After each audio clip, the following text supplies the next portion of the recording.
All right, we're almost closed with our great programming that we've had today. We all want to be rock stars, and we'll have plenty of chances going forward. But to give us a briefing and his own personal views on this, I'd like to call back to the stage Dr. Cody Smith to give us some views on this. So.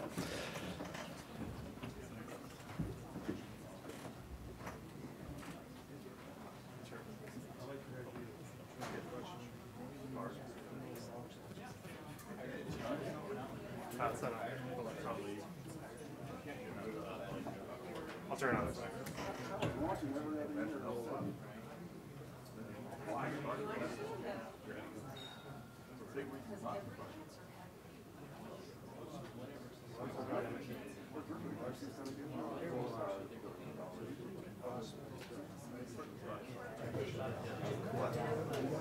Is it on?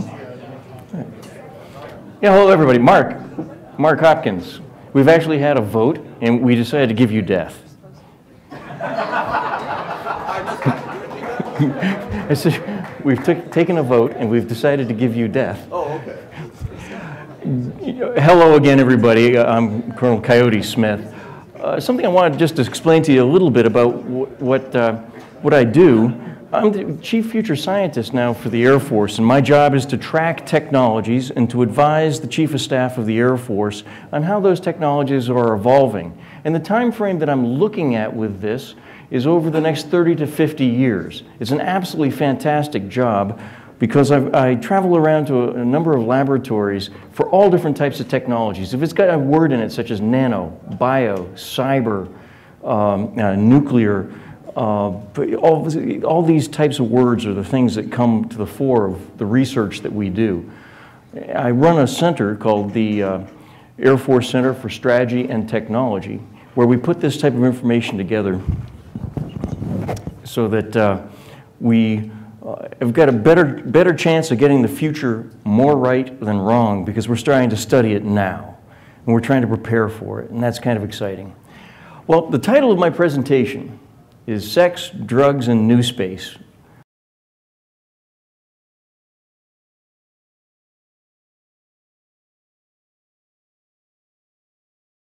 Know who it was that did that song? Anybody remember that? Ian Drury and the Blockheads, that's right. Well, I have to give him credit for the title. I stole it from him and just added on the NewSpace thing. He was a limey. Yes, he was, indeed. And I think it was an excellent song at the time. Well, anyway, what I want to talk to you about today is some things that the NewSpace community needs to be paying attention to, because you have business plans that are at risk with threats that you don't see. Now, let me go through the presentation. Space is sexy. My gosh, it's sexy. We love space. We love space very much. It captures our imagination. It stimulates all of our senses. We get into these very animated conversations about space. We tie the future of humanity to making ourselves a multi-location species, because we don't want to be stuck in the situation that I like quoting the Arthur C. Clarke quote. He's quoting somebody else, actually, when he says, the reason why the dinosaurs don't exist anymore is because they didn't have a space program. When the asteroid came, it took them out, put an end to them. And if we let that happen to us, it'll be our own fault. And we're not going to let that happen. The people in this room are not going to let that happen. We may not develop the ability to get ourselves off this planet in our lifetime in great large numbers, but we are not going to lose sight of that vision.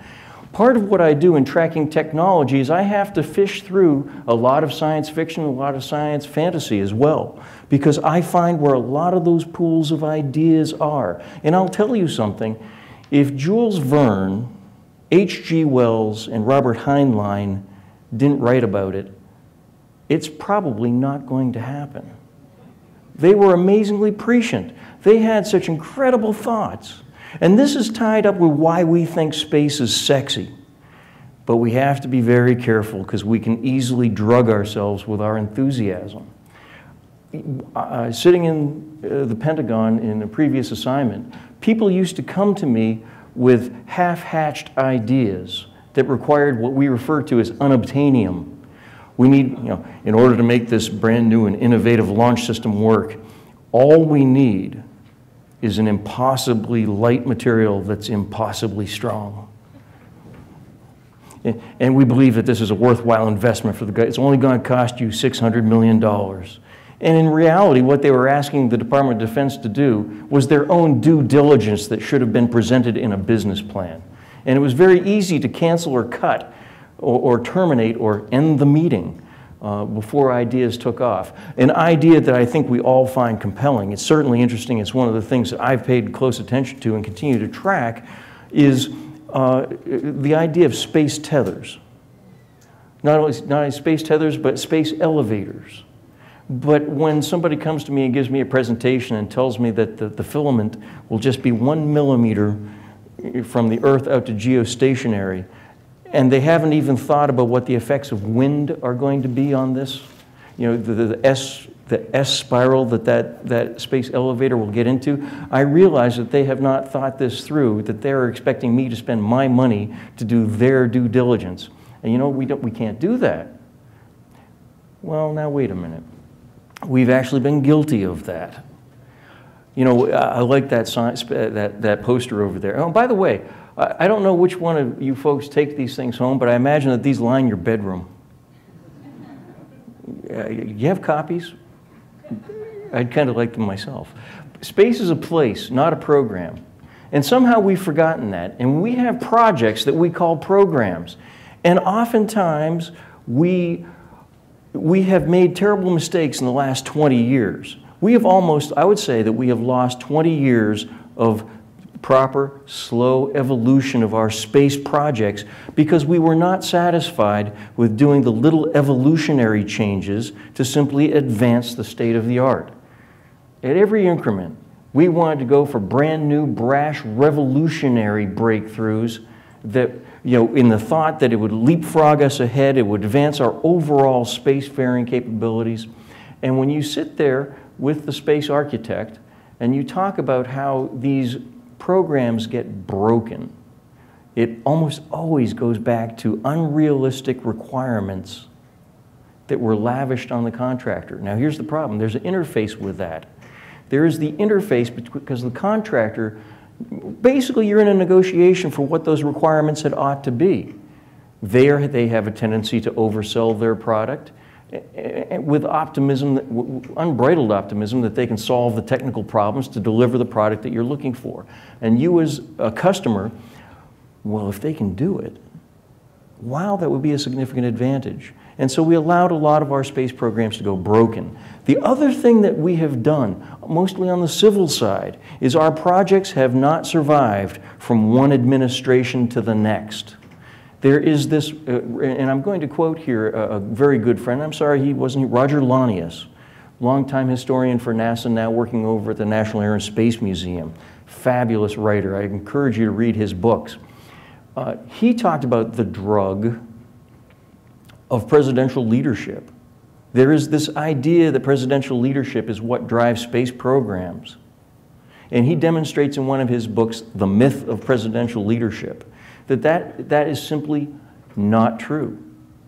Presidents will carry through with a space program if it's not going to be an overburden on the budget, if it's done inside the organizational mandates that NASA already has, if it's not going to break other programs, that presidential leadership will be there through multiple administrations. But when an administration steps out on something brand new and bold, now how many times have we heard, we're going to go back to the moon, we're going to go to the moon, Mars, and beyond? And it was too large of a vision. And one of the things that's strange, we forget something about the Cold War. Cold War was a terrible time in the 1950s. 50% of all Americans in one poll taken in 1955 believed they were going to die in a nuclear war. When the Russians went to space first in 1957, that Sputnik event was terrifying. And we couldn't figure out what the Russians could use space for, and they couldn't figure out what we would use space for, but we were not going to lose the high ground. And so it drove us to this competition that led to the moon program. And one of the great things that we need to also keep in mind, by the time we actually started flying the moon landing missions, we were already winding down the space program. The decision to terminate the Saturn V, the decision to purchase the space shuttle, those decisions were made before the last moon mission happened. That's a lot. You know, Buzz Aldrin uses a fabulous example. He goes, we need to keep in mind that the entire human experience beyond the lowest of Earth orbits ended inside the first Nixon administration. That's a long time ago. But you know, the comedian Gallagher, if you're familiar with Gallagher, he likes to sledgehammer fruit all over the front people in his audience. We're going to be doing that in just a few minutes, by the way. He had a fabulous quote, and I love it. He goes, being American is about style. You don't go to the moon once. You go half a dozen times to make it look easy. But you know, we never went back. Why? Well, what I'd like you to think about is why the Vikings never came back to North America. Why the Chinese did not come back to North America, both of those cultures having found the New World before Christopher Columbus. And the answer is they did not have a business plan. When Columbus arrived, he was in debt.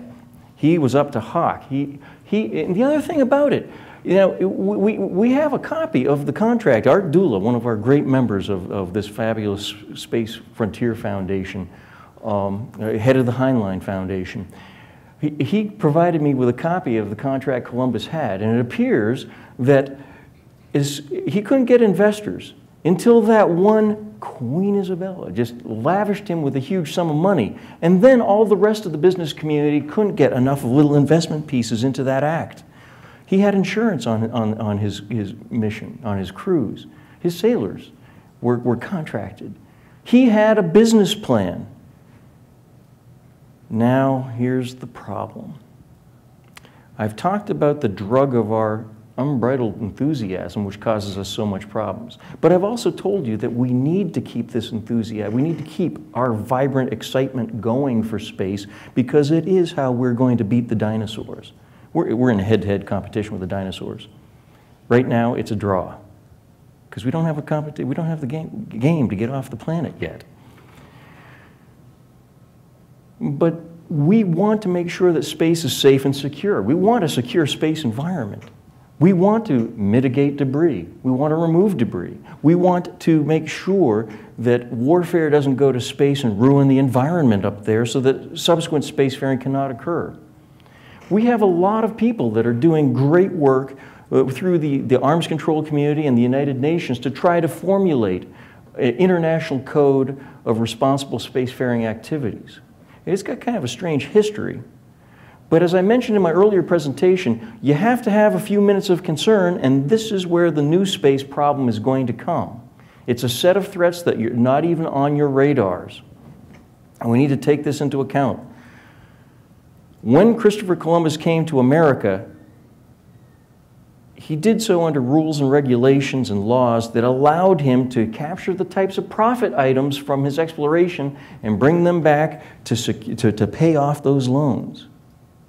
But you know, one of the big disincentives that we have inside the space community is the Outer Space Treaty itself.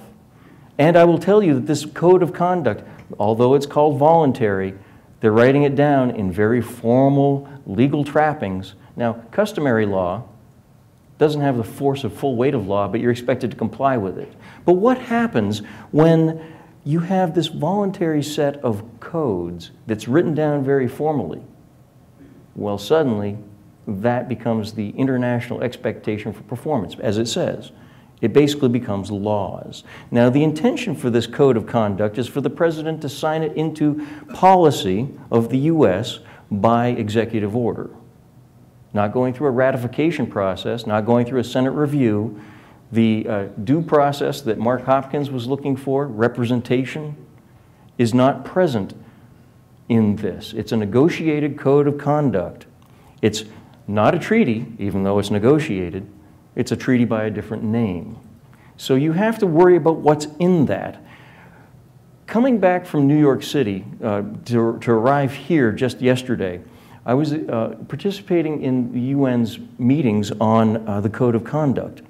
Now the Russians, led by Viktor Vassiliev, have secured the leadership of what they call the Group of Government Experts, which is working hard to frame the transparency and confidence building measures which will be embedded in the Code of Conduct. The purpose of those transparency measures is to ensure that all nations fairly and equitably see what other nations' spacefaring activities are. Now, it's give you some of the examples, and think about this in terms of, now I'll have to tell you, these are not the finished code. This is not the finished code. These are just ideas that are thrown out right now that haven't worked their way through. But it's being done by the arms control community, not by a commerce community. The arms control community wants safe and secure space, but the status quo of doing absolutely nothing is safe and secure. They aren't taking into account creating legal ease that actually encourages development. Now, one of the things that they're looking at is the Law of the Sea Treaty. They are strong advocates for this. And on the space side of the house, they would love to see the Law of the Sea Treaty passed because of the language about common heritage, global commons, and non-appropriation, non-private property ownership, because it establishes a norm. It establishes a precedent. And the problem that you see is, as these codes, and in the Outer Space Treaty uses common heritage, global commons, for the good of all peoples, non-appropriation, suddenly you run the risk of turning space, as Scott Pace likes to say, into a museum where you can look but don't touch. Christopher Columbus brought the wealth of the New World back to Europe on his first trip. The potato, the sweet potato, the yam, the cassava root, tobacco, fabulous discoveries, wealth that hadn't even been imagined, went back on that first voyage to Europe. And the investment opportunity was clear and obvious. But you know what? That settlement road was really tough to be a settler. Now imagine this. You leave Europe, you sail across the ocean, and if you survive, you arrive in the Americas. In shirt sleeves, you can breathe the air, you've got relative croppage that you can grow, stuff like that. You are already the top feeder on the top end of evolution, hyper-evolved for this environment. And the settlement was tough. It was tough. The East Coast and even the West Coast, for settlers that came long before the European wave, is spotted with failure after failure after failure after failure. St. Augustine, one of the first successful colonies. And then we have Jamestown, which succeeded until it failed. And the reason why Williamsburg, Virginia was actually built was because they had to get out of that infected, swamped, diseased area and move inland. And you know that our own history, just from a little more than 100 years ago, the Western expansion, oh, the wagons, the families, the dead buried along the way. Gallagher also makes the comment that, you know, you get to the Rockies and you're in your covered wagon, and the snow's starting to fall, and you say, to hell with this, let's build a football stadium. You know? It's hard. And we're going to have the same evolutionary difficulties in establishing settlements.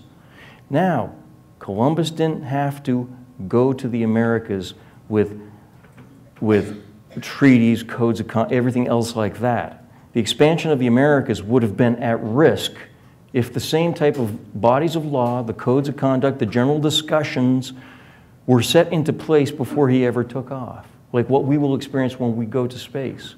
We need to be very careful about this. Now, the National Space Society, Mark Hopkins back there, has generously made me an observer on behalf of their organization, which is a recognized non-government organization and an observer to the United Nations, to go and help participate in these events, to bring back news like this, to present at these meetings. It's absolutely critical. Now, I will tell you that good work is being done by this community in the arms control realm, but it's arms control. It's not commerce. And it defaults to not doing anything and preventing things from happening. That's my greatest concern. The next point, though, that I really want to make, as we take a look at the sex of space and the drugs of space, is finally the number 42. Yeah, you know, when Douglas Adams wrote that book, A Hitchhiker's Guide to the Galaxy, back in the 1970s, he was particularly brilliant, and he was exactly right. The deep thought computer actually came up with the answer to life, the universe, and everything, and it was 42. Well, Douglas Adams couldn't, over the course of his life, he could never come up with the question. Decades later, billions in research, we have actually come up with the answer, the question rather. We've come up with a question that fits perfectly with a 42. Oh, now you want me to tell you, don't you? Okay. The question is, when it comes to space commerce, when it comes to that Al Globus, and you're spot on, Al, when you talk about space-based solar power being such a hope, it really is. 42. What? The business plan for space-based solar power hinges on the answer, 42. Now, independently, John Mankins in the United States and Phil Owen over in United Kingdom independently calculated these numbers, independently, and they came up with the same number, 42. The question, because energy is so important for all of us. Everything that we do, it is our way of life. It's the way we work. It's our industry. It's our recreation. 42. Space-based solar power. The question is, how many square meters of solar panel on the Earth is comparable to 1 square meter in outer space? 42. Yeah, so when you do a business case for space-based solar power, you need to look at that 42-to-1 ratio. Now, most of us here have the wherewithal that if we wanted to take out of our pocket a credit card, maybe take out a little loan, it'd be fairly easy to go out and buy 42 square meters of solar panel.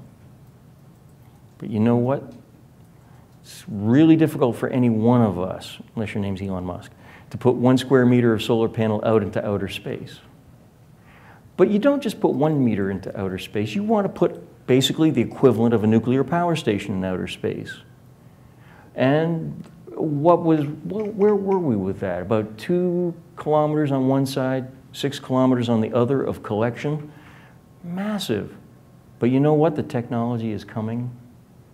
We are getting more advanced, better, higher performance solar panels that are lighter, thin film solar arrays with efficiencies that may be as high as 50% or probably within 5 to 6 years.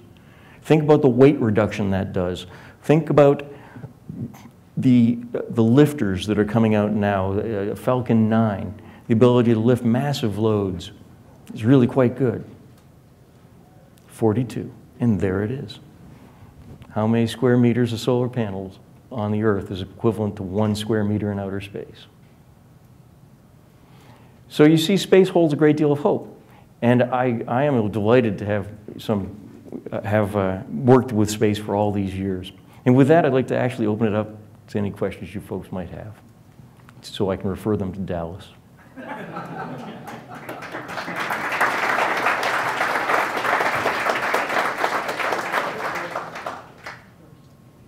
Dallas, you got a question? No. Oh. What's the cure? What's the Cure? It's a rock band from the 1980s. They had a fabulous song that Just Like Heaven, I think, was their big hit. The cure for it is education, as we've already said. But here's the problem. Education itself does not work, as already has been said as well. Having lived in the United Kingdom for 3 years, I'll tell you that half the people I met over there believed that we faked the moon landings. No kidding, about half. And that's the common man at the English pub, who I interviewed several times, actually. And so we've got that type of problem. The other thing is that we have to be very sensitive to our reputation in the world. It's frustrating to me when a senior UN diplomat on the Secretary General's staff says to me, "Isn't it fabulous that the Russians and the Swiss are going to be working to do space debris removal systems? Of course, if America did it, it would be a weapon." What? No, I mean, that's not cool at all, but that's the perception that we put out there. In my Air Force, this is my humble opinion, it's not certainly the opinion of the Air Force, we have written doctrine and other documents using very bravado-filled language, which to the rest of the world really offends them, it scares them a little bit, and justifiably so. I can explain why.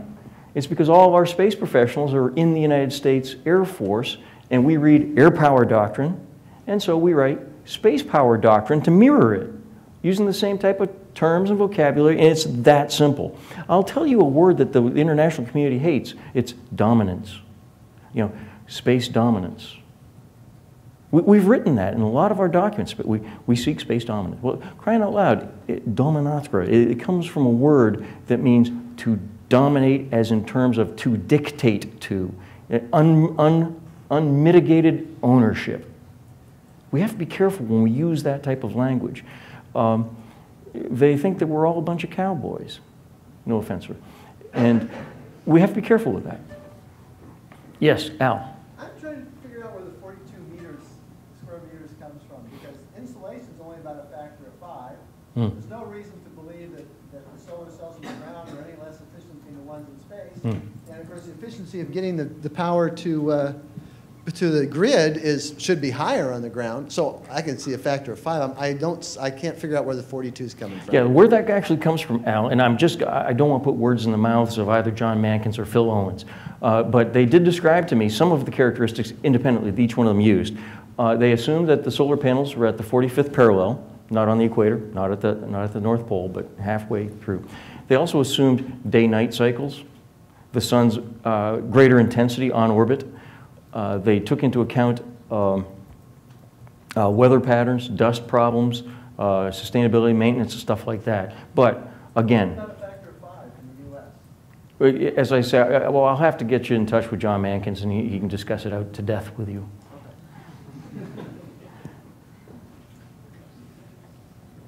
Yeah. Hey, man.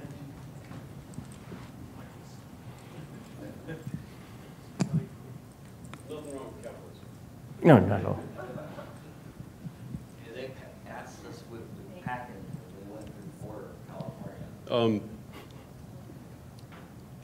There's a couple of definitions of this sort of like chasm of death. One of them being sort of the difference between TRL-7 and TRL-9 in terms of like, bridge funding within technology programs. Another one is that's sort of like emerging here is the pre versus post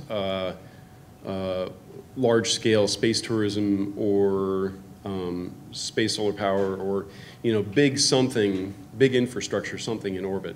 What role do you see the U.S. government, specifically the defense space versus civil space, which is quite a bit larger, playing in crossing that chasm in terms of infrastructure in space to sort of facilitate or revolutionize create the markets for lower cost launch, et cetera, et cetera. There's a chicken and egg problem here that needs to be solved. Boy, that's a very good point. What we need is for the government to play the role of Lewis and Clark and not Lewis and Martin. we've had kind of a problem. We have tried to do too much. Now, a fantastic book that I recommend to everybody here was written by Walter McDougall. It was titled Heavens and Earth. In 1986, it was a Pulitzer Prize winner. And he was an economist writing about economic transformation. But he set it against telling the history of the American space program. And he talked about how just absolutely strange for our capitalist society it was for our government to take control of the entire space program, if you will, and almost adopt the command economy of our adversary, the Soviet Union, put us on a war footing to get into space to do the moon program. And although he hasn't opined on this since, he did have a commentary, did have a more updated note, but not in the last few years in a follow-on edition of his book. But McDougall would be very happy with what he sees going on with the Obama space policy demanding greater commercialization. Strategies where NASA and the DoD step further away from pushing the full noodle of outer space development and instead transitioning that to the commercial sector, looking to commercial entrepreneurs to step up to provide us with the products that we're willing to pay for. That's what you do. And so we're incentivizing this. The one thing that I'm very proud of, and I say the Lewis and Clark expedition, to some degree I think of our national laboratories as being where some of that Lewis and Clark magic is actually invented. And we rush that type of technology when we have a discovery to the commercial sector using various means, methods, and capabilities and stuff, so that that technology can be put into a profit-making model as quickly as possible. The wealth of the nation is where we will develop our space program, and we have got to deliver our space program to the commercial market where that profit can be earned. That's how we feed ourselves.